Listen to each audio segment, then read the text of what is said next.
že jsou 3 hodiny ráno.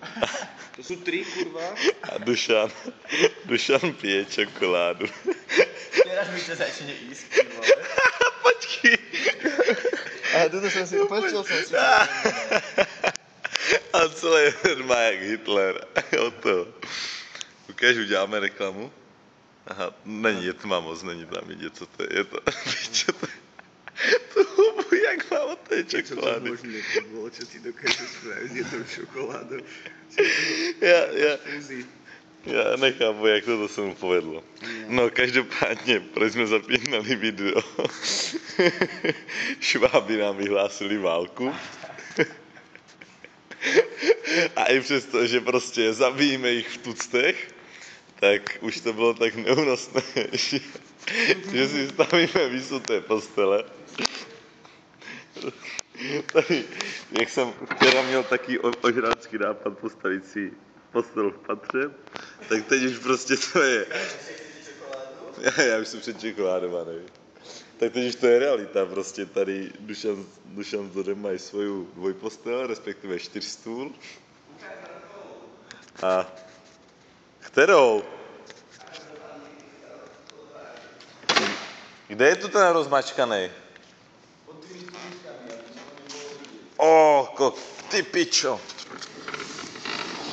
Takže tady máme jeden ostrašující příklad uprostřed tělárny. Tady ten jeden flek a druhý flek.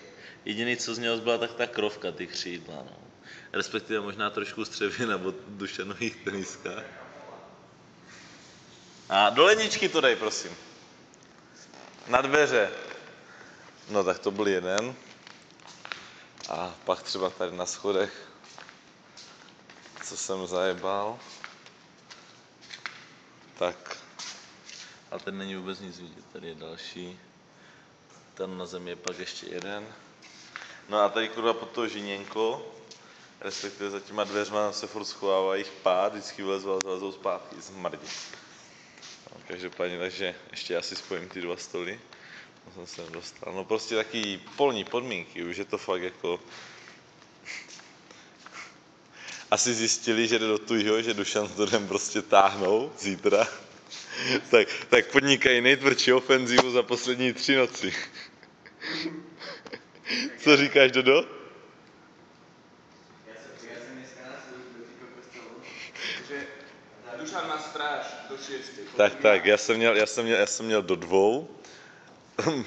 O 12:30 mě Dušan zbudil, že čo? Vykašam tento vydrbaný hnus, ty kokos, on mi úplně ničí život.